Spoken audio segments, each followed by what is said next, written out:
Assalamualaikum warahmatullahi wabarakatuh. Yang terhormat Ibu dosen Bu Cindy. Di sini perkenalkan nama saya Irwan Dimas Anggara dari Prodi Akuntansi kelas AK 604. Di sini saya akan membahas mengenai materi prosedur penilaian risiko audit.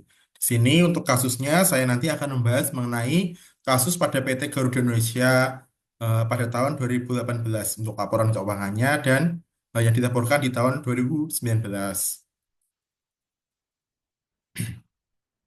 Pertama-tama, mengapa sih penilaian risiko itu penting? Nah, penilaian risiko itu sesuatu yang dapat digunakan sebagai dasar pengambilan keputusan. Misalkan suatu hasil dari penemuan aku auditor menunjukkan bahwa suatu perusahaan itu memiliki risiko yang tinggi, baik risiko inheren maupun risiko bawaan.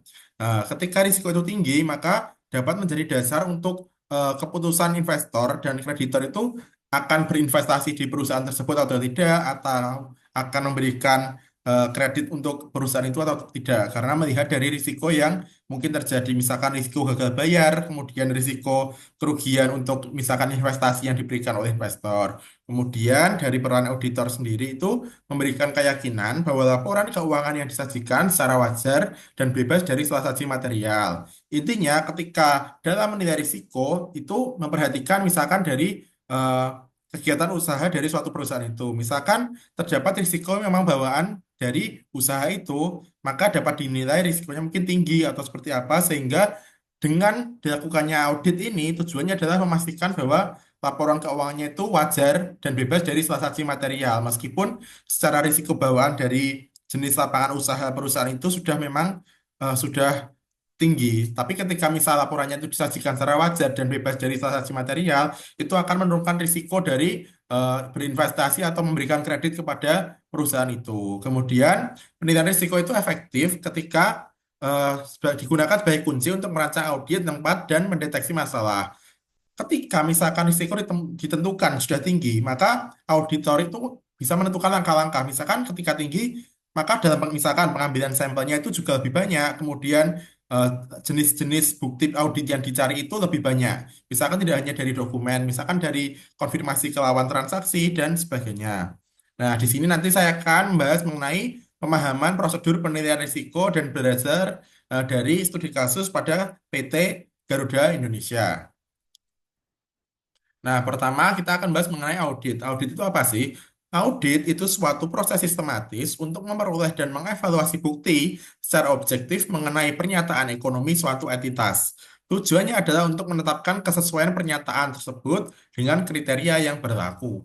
Nah, tujuannya adalah gimana sih perusahaan itu bisa secara objektif dari kegiatan usahanya itu wajar dan sesuai dengan kaidah-kaidah dalam akuntansi. Tidak ada penyelewengan dalam pelaksanaannya. Kemudian untuk mengenai penilaian risiko, yaitu prosedur wajib bagi auditor untuk mengidentifikasi dan menilai risiko salah satu material dengan cara memahami entitas dan lingkungannya termasuk pengendalian internalnya. Misalkan suatu perusahaan nih mempunyai lembaga pengendalian internal. Ketika lembaga pengendalian internalnya itu sudah berjalan dengan baik, otomatis risiko dalam perusahaan itu juga akan menurun karena sudah ada pengawasan dari dalam itu sendiri. Kemudian misalkan dari pemahaman entitas dan lingkungan.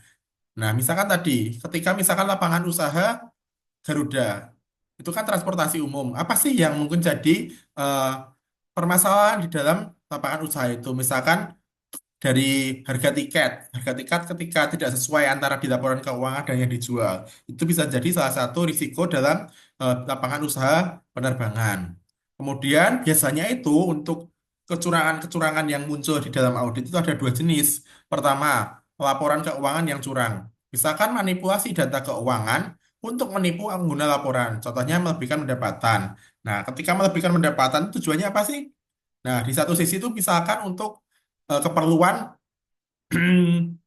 investor dan kreditor. Ketika perusahaan itu menunjukkan kinerja keuangannya baik, misalkan labanya tinggi, maka investor itu akan datang dan kreditor itu juga akan memberikan batas atau plafon yang cukup tinggi untuk memberikan pinjaman. Namun di sisi lain biasanya itu kecurangan itu dilakukan untuk tujuan perpajakan, yaitu biasanya untuk mengecilkan pendapatan yang tujuan akhirnya yaitu pajak yang dibayar itu lebih kecil. Kemudian misalkan penyalahgunaan aset, yaitu pencurian atau penggelapan aset perusahaan.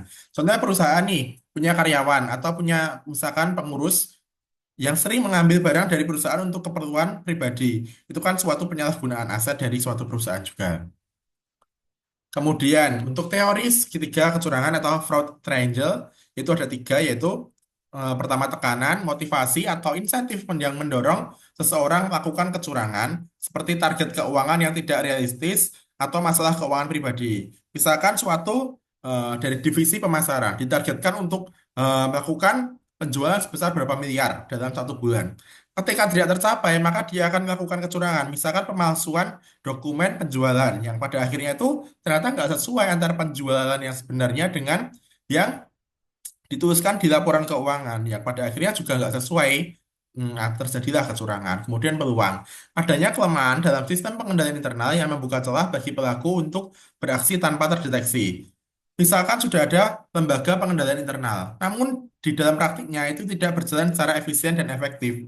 Masih banyak celah-celah yang bisa muncul. Contohnya, pengenaan sanksi itu tidak dilakukan secara tertib, hanya diberikan kepada pegawai-pegawai tertentu atau mungkin kepada pegawai yang sudah di level atas atau manajemen yang top itu tidak diterapkan sehingga ketika ada peluang akan dipakai. Selanjutnya itu terkait dengan rasionalisasi, pembenaran atau justifikasi pelaku atas tindakannya. Misalkan menganggap ini hanya pinjaman atau perusahaan berutang pada saya. Misalkan seorang karyawan ibu merasa dia sudah eh, memberikan kontribusi yang besar untuk perusahaan. Kemudian dia mengambil barang dari perusahaan. Atau misalkan dia mendapatkan laptop untuk digunakan sebagai alat untuk bekerja ya. Kemudian ketika dia merasa sudah ini saya berkontribusi baik untuk perusahaan, maka dia di sisi lain akan menganggap ini hak saya dong untuk mendapatkan laptop ini. Nah, itu salah satu bentuk kecurangan yang dilakukan oleh pegawai. Itulah teori segitiga kecurangan. Nah, selanjutnya kita akan membahas mengenai bagaimana sih prosedur penilaian risiko itu sendiri.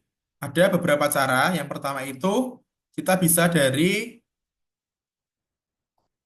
permintaan keterangan. Nah, ini tuh tujuannya apa sih? Menggali informasi langsung dari sumber internal mengenai potensi risiko. Ada beberapa cara, yaitu wawancara terstruktur dan skeptis.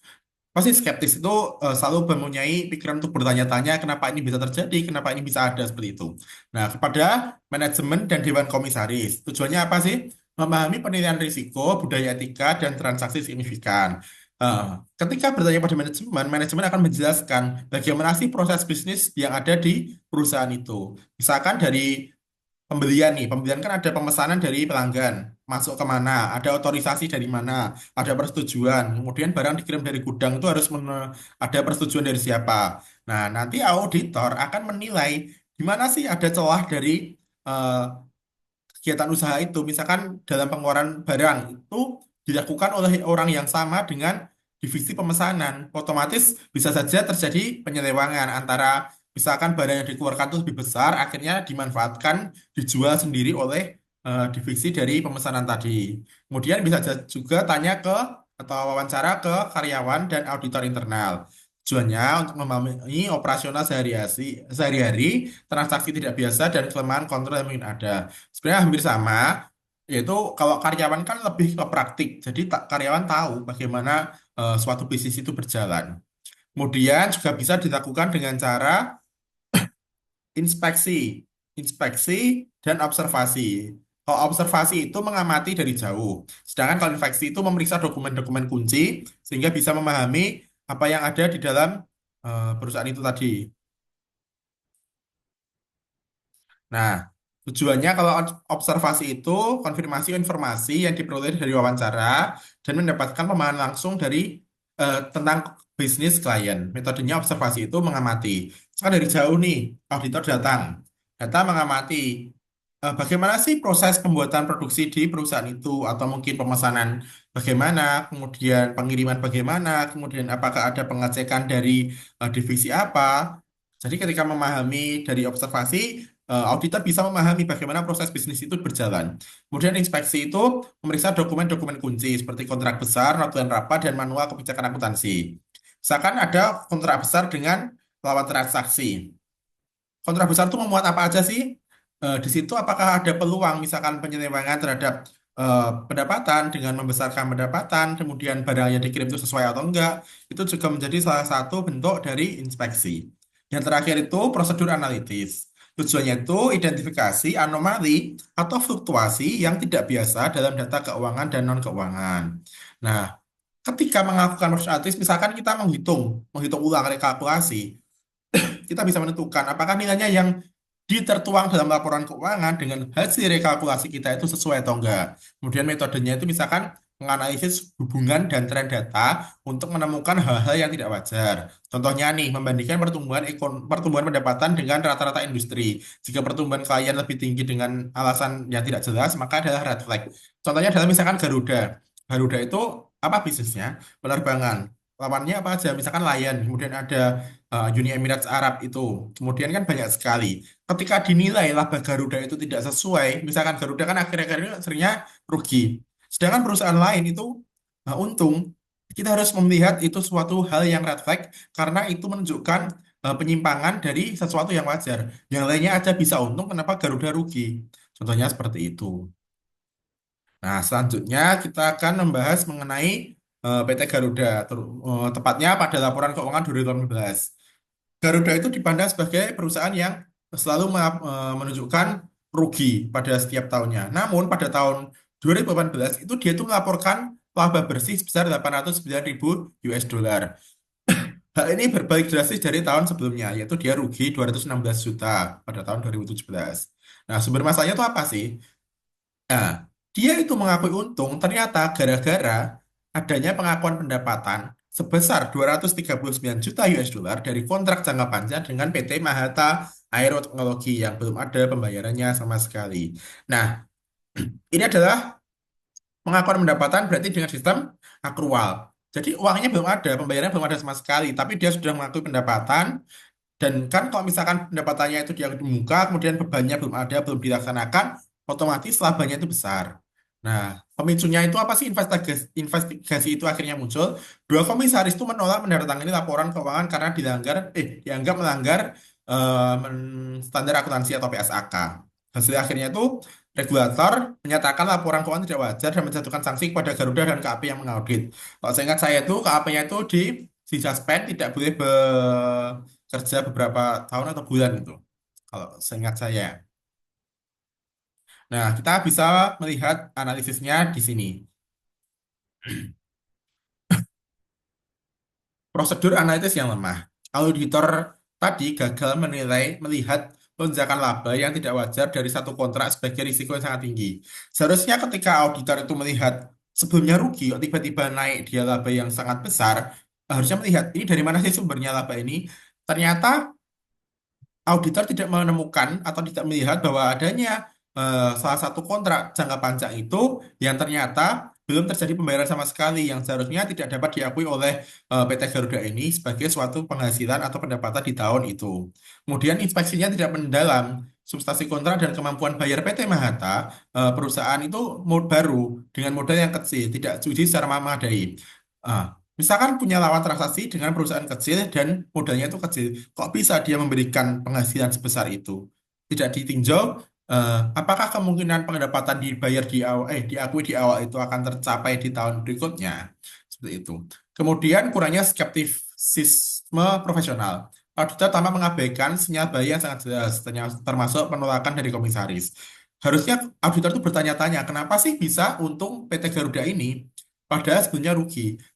Seharusnya muncul pertanyaan itu dan melihat berbagai faktor yang bisa mempengaruhi adanya laba itu. Dan ternyata kan ada kontrak besar yang ternyata itu belum ada pembayaran sama sekali. Dan dengan perusahaan yang kecil, perusahaan baru dengan modal kecil. Harusnya sudah muncul pertanyaan dan mungkin laporannya diperdalam sehingga bisa muncul audit yang berbeda hasilnya. Kemudian analisisnya kalau misalnya dari tadi rangka Freud Angel, tekanan manajemen Garuda itu dituntut karena dia BUMN kan, dituntut untuk untung meskipun dia tujuannya itu melayani masyarakat. Peluangnya berarti ada pengendalian internet yang kurang. Kemudian auditor tadi juga menyetujui bahwa pelaksanaan laporan keuangan itu sudah sesuai. Kemudian terakhir, rasionalisasi manajemen membenarkan tindakannya karena menganggap pendapatan tadi itu pasti akan cair di masa depan. Sehingga sebenarnya pada jika dilihat perusahaan PT Mahalta itu masih baru dan modalnya juga kecil. Nah, kurang lebih seperti itu kalau untuk yang kasus ini. Nah, kesimpulannya yaitu penilaian risiko yang cermat dan skeptis, pola pikir skeptis itu fondasi dari audit yang berkualitas. Kemudian untuk kasus Garuda itu bukti nyata bahwa tahapan penilaian risiko itu sangat penting itu untuk menilai laporan keuangan itu wajar atau tidak dan bisa berguna untuk mendapatkan kepercayaan dari publik. Kemudian yang terakhir adalah bagi auditor, untuk pekerja auditor itu kan ada kode etik. Sehingga integritas, independensi, dan keberanian menantang manajemen atau skeptisme profesional adalah hal mutlak dan tidak bisa ditawar. Sehingga menurut saya di sini penilaian risiko itu suatu hal yang penting sebagai dasar untuk menilai suatu laporan keuangan itu wajar tidak, ditinjau dari misalkan di awal memahami proses bisnis dari perusahaan yang diaudit, kemudian dari bagaimana bertanya kepada internal, kemudian dari lawan transaksi, sehingga bisa lihat akhirnya auditor bisa mengeluarkan opini yang sesuai dengan laporan yang sesungguhnya. Kurang lebih seperti itu dari saya. Kemudian ini dasar dari saya menulis ini, daftar pustakanya, saya mengambil kebanyakan dari jurnal dan juga dari artikel untuk beritanya. Demikian presentasi saya untuk mata kuliah eh, Digital Auditing. Mohon maaf apabila ada kesalahan. Assalamualaikum warahmatullahi wabarakatuh. Terima kasih.